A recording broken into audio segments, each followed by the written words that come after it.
నమస్కారం. వందే మాతరం మీడియాకి స్వాగతం. హెడ్లైన్ చూద్దాం.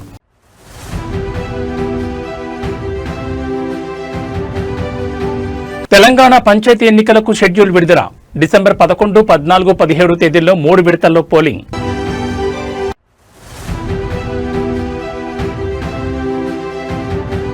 అమరావతిలో విద్యార్థుల మాక్ అసెంబ్లీ ప్రారంభించిన సీఎం చంద్రబాబు, మంత్రి లోకేష్.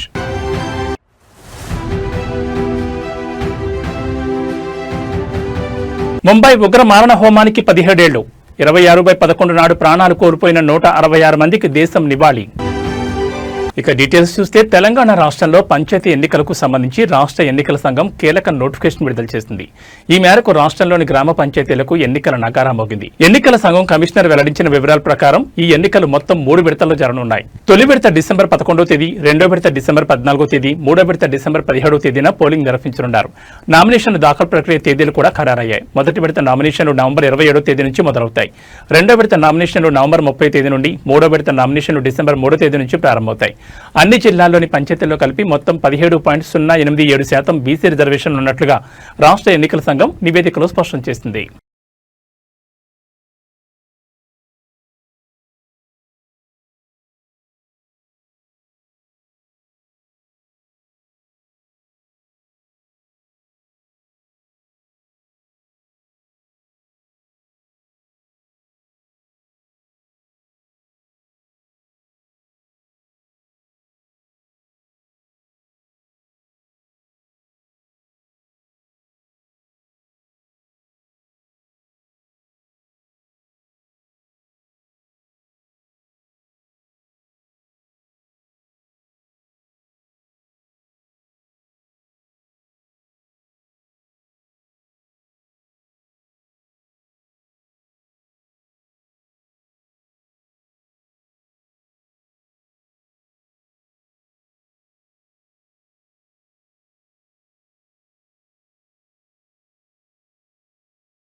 దేశ రాజధాని ఢిల్లీలోని రెడ్ ఫోర్ట్ సమీపంలో నవంబర్ 10న జరిగిన ఘోర కారు బాంబు పేలుడు కేసులో జాతీయ దర్యాప్తు సంస్థ ఎన్ఐఏ దర్యాప్తును వేగవంతం చేసింది. అయితే ఈ దాడికి ముందు ఉగ్రవాది ఉమర్ ఉన్ నబీకి సహాయం అందించిన ఆరోపణలపై హర్యానాలోని ఫరీదాబాద్కు చెందిన షోయబ్ను ఇవాళ ఎన్ఐఏ అధికారులు అరెస్ట్ చేశారు. ఫరీదాబాద్ జిల్లాలోని ధౌజ్ గ్రామానికి చెందిన షోయబ్ ఈ కేసులో A7గా ఉన్నాడు. అటాక్ ముందు కొద్ది రోజులు ఉగ్రవాది ఉమర్ ఉన్ నబీని తన ఇంట్లోనే దాచినట్లు గుర్తించారు. అతడికి ట్రాన్స్పోర్ట్, ఇతర లాజిస్టిక్స్ సహాయం అందిస్తూ ఉమర్ పోలీసుల కంటపడకుండా ఉండేలా షోయబ్ సహకరించినట్టు తెలుస్తోంది. కాగా పేలుళ్లో మృతి చెందిన కారు డ్రైవర్ జమ్మూ కాశ్మీర్లోని పుల్వామా జిల్లా సంబూరా గ్రామానికి చెందిన డాక్టర్ ఉమర్ ఉన్ నబీ అని ఫోరెన్సిక్ పరీక్షల ద్వారా గుర్తించిన విషయం తెలిసిందే. అతడు హర్యానాలోని అల్ ఫలా యూనివర్సిటీలో జనరల్ మెడిసిన్ అసిస్టెంట్ ప్రొఫెసర్గా పనిచేస్తూ 2024 మార్చి నుంచి ఢిల్లీలో ఉంటున్నాడు. తల్లి DNA నమూనా ద్వారా అతడి గుర్తింపును కూడా ధృవీకరించారు.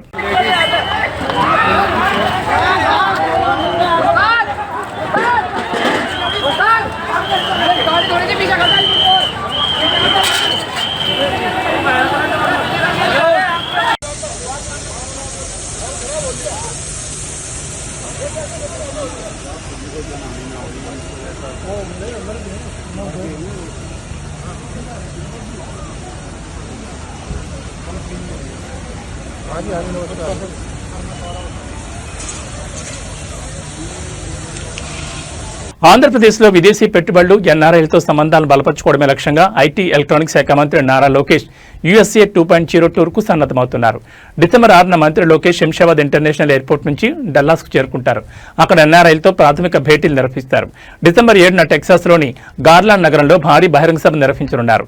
ఆ మీటింగ్లో రాష్ట్ర అభివృద్ధి, పెట్టుబడి అవకాశాలపై విస్తృతంగా చర్చ జరగనుంది. సుమారు 8,000 మంది ఎన్ఆర్ఐలు ఆ సమావేశంలో పాల్గొనున్నారు. ఇక డిసెంబర్ 8, 9 తేదీల్లో శాన్ ఫ్రాన్సిస్కోలో మైక్రోసాఫ్ట్, గూగుల్, టెస్లా వంటి ప్రపంచ ప్రముఖ కంపెనీల సీనియర్ అధికారులతో 2 రోజుల వ్యవధిలో మంత్రి లోకేష్ వరుసగా భేటీ అవుతారు. IT, renewable energy, electric vehicles manufacturing రంగాల్లో ఏపీకి పెట్టుబడులు రప్పించేందుకు వారితో చర్చలు జరపనున్నారు. మంత్రి నారా లోకేష్ గత అక్టోబర్ 25 నుంచి నవంబర్ 1 వరకు చేపట్టిన అమెరికా పర్యటన రాష్ట్ర అభివృద్ధికి మైలురాయిగా నిలిచింది. బ్రాండ్ ఏపీని ప్రపంచ స్థాయిలో ప్రమోట్ చేయడం, పెట్టుబడులు ఆకర్షించడమే లక్ష్యంగా ఆయన పర్యటన కొనసాగింది. వారం రోజుల పర్యటనలో లోకేష్ 100కి పైగా ప్రపంచ దిగ్గజ కంపెనీల ప్రతినిధులతో భేటీ రాష్ట్రంలోని పెట్టుబడి అవకాశాలను వివరించారు. ఫలితంగా IT, electric vehicles, రెవెన్యూబుల్ energy, AI వంటి రంగాల్లో 50,000 కోట్లకు పైగా పెట్టుబడులను రాష్ట్రానికి వచ్చేలా కృషి చేశారు. జనవరి 2025లో దేవోస్లో జరిగే వరల్డ్ ఎకనామిక్ ఫోరం సమిట్లో భారీ ఎంఓయూలు ఆధారితంగా ఆంధ్రప్రదేశ్ ప్రభుత్వం పలు ఒప్పందాలు కుదిరిన విషయం తెలిసిందే. గూగుల్ డేటా సెంటర్ ఏర్పాటు కీలకం. విశాఖను ఏఐసిటీగా మార్చేందుకు ఇటీవలే కూటమి సర్కార్ కీలక అడుగు వేసింది. సుమారు $10 బిలియన్ పెట్టుబడితో ప్రముఖ ఐటీ దిగ్గజం Google 1 gigawatt hyper scale data centre ఏర్పాటు చేయనుంది. గూగుల్ ఏఐ హబ్ పేరుతో భారత్లోనే తొలి కృత్రిమ మేధస్సు కేంద్ర ఏర్పాటుకు ఏపీ సర్కార్ విశాఖపట్నంలో శ్రీకారం చుట్టనుంది. ఈ ప్రాజెక్టు ద్వారా 2028-2032 మధ్య రాష్ట్ర స్థూల ఉత్పత్తికి ఏటా 10,518 కోట్లు సమకూరుతుందనే అంచనాలున్నాయి. అంతేకాకుండా దాదాపు 1,88,220 మందికి ప్రత్యక్షంగా పరోక్షంగా ఉద్యోగాల కల్పన కూడా అవకాశాలు ఏర్పడతాయని అధికారులు అంచనా వేస్తున్నారు. కాగా విశాఖపట్నంలో 1 gigawatt hyper scale data centre ఏర్పాటుకు గూగుల్ అనుబంధ సంస్థ రైడెన్తో ఆంధ్రప్రదేశ్ ప్రభుత్వం ఎంఓయూ కుదుర్చుకుంది. అక్టోబర్ 14న రాజధాని ఢిల్లీలో ఏపీ సీఎం చంద్రబాబు, కేంద్ర ఆర్థిక శాఖ మంత్రి నిర్మలా సీతారామన్, కేంద్ర సమాచార ప్రసార శాఖల మంత్రి అశ్విని వైష్ణవ్, ఏపీ ఐటీ మంత్రి నారా లోకేష్ తో పాటు ఏపీ ప్రభుత్వ ప్రతినిధులు, Google cloud CEO Thomas Kurian, ఇతర గూగుల్ ఉన్నత స్థాయి ప్రతినిధులు ఆ ఎంఓయూపై సంతకాలు చేశారు. అయితే విశాఖకు గూగుల్ డేటా సెంటర్ రాకతో ఆంధ్రప్రదేశ్లో పెట్టుబడి పెట్టేందుకు ఐటీ కంపెనీలు పోటీ పడుతుండటంతో తాజాగా నారా లోకేష్ అమెరికా పర్యటన అత్యంత ప్రాధాన్యతను సంతరించుకుంది.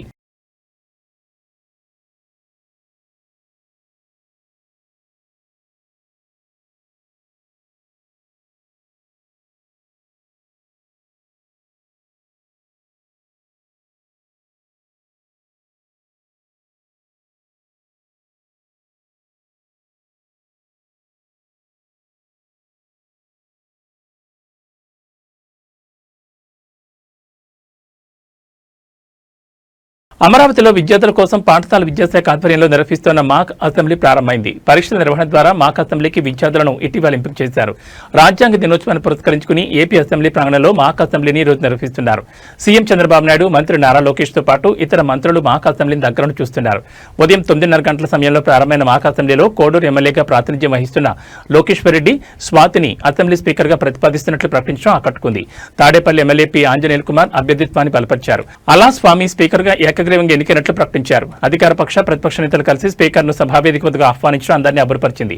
ఈ మాక్ అసెంబ్లీలో సీఎంగా మన్యం జిల్లాకు చెందిన ఎం లీలా గౌతమ్, ప్రతిపక్ష నేతగా అదే జిల్లాకు చెందిన సౌమ్య, డిప్యూటీ సీఎంగా విశాఖపట్నం జిల్లాకు చెందిన కోడి యోగి, విద్యాశాఖ మంత్రిగా తిరుపతి జిల్లాకు చెందిన చిన్మయి, స్పీకర్ గా కాకినాడ జిల్లాకు చెందిన స్వాతి వ్యవహరిస్తున్నారు. పలు బిల్లులను ప్రవేశపెట్టి వాటిపై కాసేపు చర్చించనున్నారు. సామాజిక మాధ్యమాల నియంత్రణ బిల్లు, విద్యార్థి పర్యావరణ పరిరక్షణ బిల్లు వంటి వాటిపై మంత్రులుగా వ్యవహరిస్తున్న విద్యార్థులు చర్చించి తీర్మానాలు చేయనున్నారు. మాక్ అసెంబ్లీని రాష్ట్ర వ్యాప్తంగా ఉన్న 45,000 పాఠశాలలో ప్రత్యక్ష ప్రసారం చేస్తున్నారు.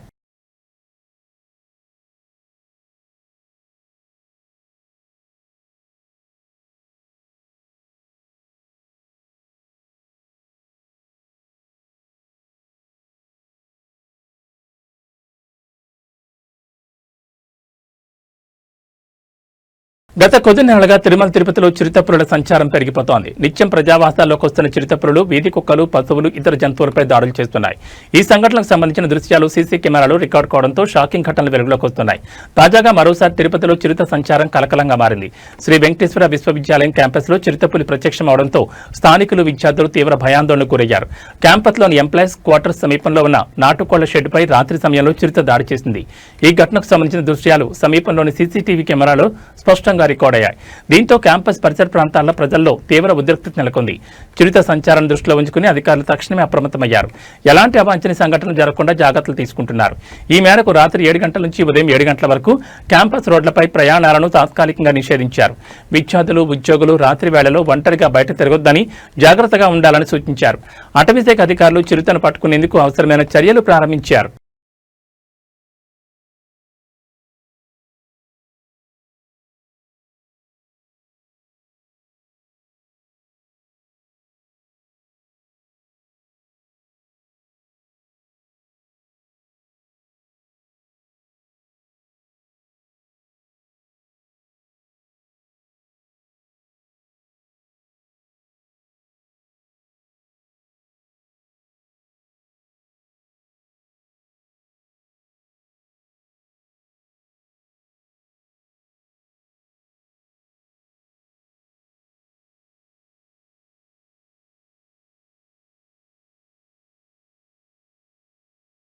రాష్ట్రంలో మద్యం దుకాణాలను పెంచడం పట్ల తెలంగాణ హైకోర్టు సంచలన వ్యాఖ్యలు చేసింది. నాగారం మున్సిపాలిటీ పరిధిలోని శ్రీ సత్యనారాయణ కాలనీలో నివాసాల మధ్య మద్యం దుకాణాలను ఏర్పాటు చేయడం పట్ల అక్కడి స్థానికులు తీవ్ర అభ్యంతరం వ్యక్తం చేస్తూ ఇటీవలే హైకోర్టులో పిటిషన్ దాఖలు చేశారు. ఈ క్రమంలోనే వారి పిటిషన్పై విచారణ చేపట్టిన జస్టిస్ విజయసేన్ రెడ్డి ధర్మాసనం ఆసక్తికర వ్యాఖ్యలు చేసింది. ఇలా ఇష్టానుసారంగా మద్యం దుకాణాలను పెంచుకుంటూ పోతే తెలంగాణ రాష్ట్రానికి కొత్త పేరు పెట్టాల్సి వస్తుందని కామెంట్ చేసింది. మద్యం దుకాణాల నియంత్రణపై తమకు పూర్తి అధికారాలు లేనప్పటికీ విధానపరమైన నిర్ణయం తీసుకునే వరకు ఆదేశాలు జారీ చేస్తామని హైకోర్టు పేర్కొంది. ఇప్పటికే కనీసం రహదారిపైకి మద్యం దుకాణాలు కనిపించకుండా ఏర్పాటు చేయాలని ఆదేశాలున్నా పట్టించుకోరాని ఫైర్ అయింది. ఇక నాగారం మున్సిపాలిటీలో నివాసాల మధ్య మద్యం దుకాణం ఏర్పాటు చేయడంపై వివరణ ఇవ్వాలని మున్సిపల్ ఎక్సైజ్ అధికారులు, షాప్ యజమానులకు తెలంగాణ హైకోర్టు ధర్మాసనం నోటీసులు జారీ చేసింది.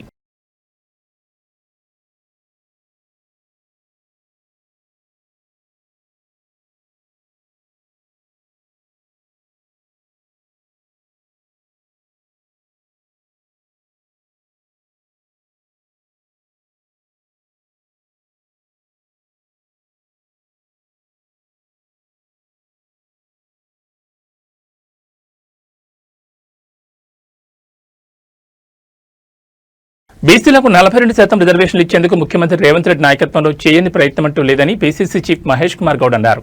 బీసీ రిజర్వేషన్ల విషయంలో చిత్తశుద్ధితో ఉన్నామని, అయితే హైకోర్టు ఆదేశాల మేరకే రాష్ట్రంలో పంచాయతీ ఎన్నికల నిర్వహణ జరుగుతుందని అన్నారు. బీసీ రిజర్వేషన్ల కోసం ప్రభుత్వం 2 బిల్లులు ఆమోదిస్తే వాటిని గవర్నర్ ఆమోదించలేదని, దాంతో ఆర్డినెన్స్ తెస్తే దాన్ని కూడా గవర్నర్ పెండింగ్ లో ఉంచారని చెప్పారు. రిజర్వేషన్ల విషయంలో మా ప్రయత్నానికి కేంద్రంలోని బీజేపీ ప్రభుత్వం మోకాలుడుతోందని విమర్శించారు. ఇవాళ ఆయన మాట్లాడుతూ 42% రిజర్వేషన్లు అటకెక్కినట్లు బీసీ సంఘాలు భావిస్తున్నాయి. కానీ అలాంటి అపోహలకు అవకాశం లేదన్నారు. 90% సర్పంచులు కాంగ్రెస్ కు చెందిన వ్యక్తులు ఎన్నికవుతారని ధీమా వ్యక్తం చేశారు. బీసీలకు 42% రిజర్వేషన్లు ఇచ్చేందుకే కులగణన చేశామన్నారు. దీని ద్వారా బీసీ జనాభా 56.7% అని తేల్చామన్నారు.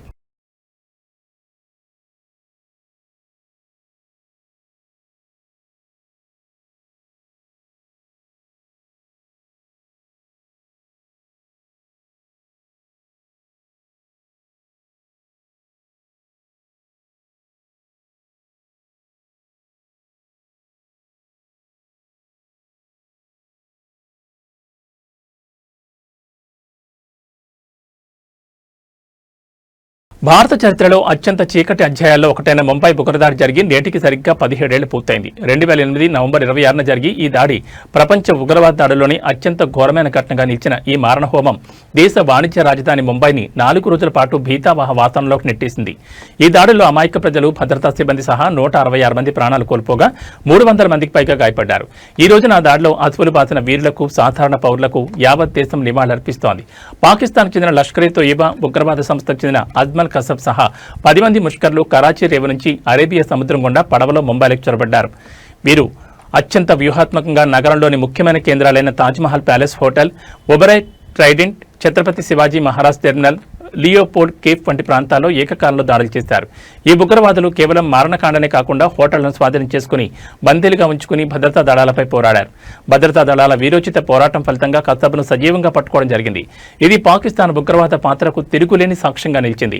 17 ఏళ్లు గడిచినా ఈ ఉగ్ర అరాచకాన్ని బాధితుల కుటుంబాలు, ప్రాణాలు కోల్పోయిన వారి ఆత్మీయులు ఏనాటికి మర్చిపోలేకపోతున్నారు. ఈ దాడి దేశ భద్రతా వ్యవస్థకు ఒక గుణపాఠం నేర్పింది. సముద్ర సరిహద్దుల భద్రతను బలోపేతం చేయాల్సిన ఆవశ్యకతను, అలాగే ఉగ్రవాద నిరోధక దళాల తక్షణ ప్రతిస్పందన సామర్థ్యాన్ని పెంచాల్సిన ప్రాధాన్యతను 26/11 ఘటన స్పష్టం చేసింది. ఈ విషాదకరమైన వార్షికోత్సవం సందర్భంగా దేశం ఉగ్రవాదానికి వ్యతిరేకంగా పోరాడాలనే సంకల్పాన్ని మరోసారి బలంగా చాటుతోంది.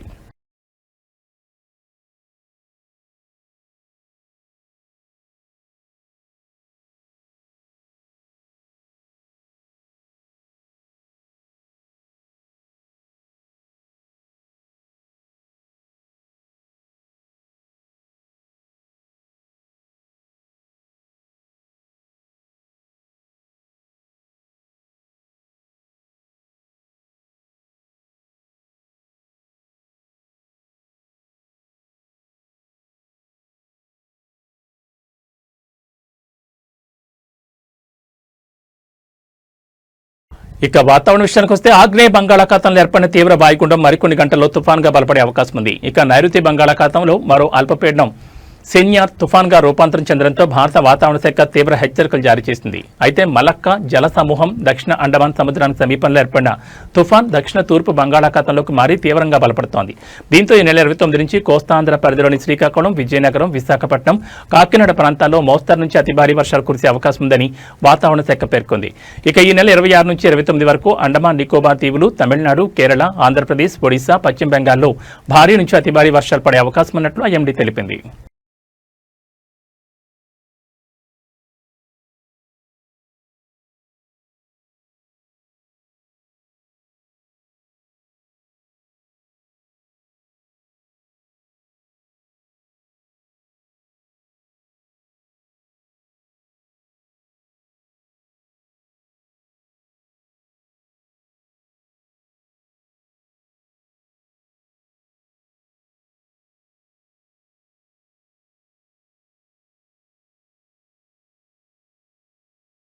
తెలంగాణ రాష్ట్ర రాజధాని హైదరాబాద్ దేశంలోనే అతిపెద్ద నగరంగా అవతరించనుంది. రాష్ట్ర మంత్రివర్గం తీసుకున్న చారిత్రక నిర్ణయం గ్రేటర్ హైదరాబాద్ మున్సిపల్ కార్పొరేషన్ పరిధిని భారీగా విస్తరించేందుకు మార్గం సుగమైంది. ఈ విస్తరణలో భాగంగా జీహెచ్ఎంసీ పరిసరాల్లో ఉన్న 27 మున్సిపాలిటీలు, కార్పొరేషన్లు పూర్తిగా విలీనం కానున్నాయి. ఈ విలీనం అయితే హైదరాబాద్ నగరం ఏకంగా 2735 చదరపు కిలోమీటర్ల విస్తీర్ణంతో దేశంలోనే అత్యంత విస్తృతమైన మెట్రోపాలిటన్ నగరంగా రికార్డు సృష్టించనుంది. ప్రభుత్వ తాజా నిర్ణయంపై విలీనం కానున్న మున్సిపాలిటీల ప్రజల నుంచి హర్షం వ్యక్తమవుతోంది. జీహెచ్ఎంసీలో కలవడం ద్వారా మెరుగైన పౌర సేవలు, వేగవంతమైన మౌలిక సదుపాయాల కల్పన మరియు పట్టణాభివృద్ధి జరుగుతుందని వారు ఆశాభావం వ్యక్తం చేస్తున్నారు. దేశంలోనే అతిపెద్ద నగరంగా హైదరాబాద్ అవతరించడం అనేది తెలంగాణ ప్రభుత్వం యొక్క పట్టణాభివృద్ధిపై ఉన్న దృష్టిని స్పష్టం చేస్తోంది. ఈ విస్తరణ హైదరాబాద్ నగరం యొక్క భవిష్యత్ ప్రణాళికలు, మౌలిక సదుపాయాల కల్పన మరియు పరిపాలన వికేంద్రీకరణలో ఒక నూతన శకానికి నాంది పలకనుంది.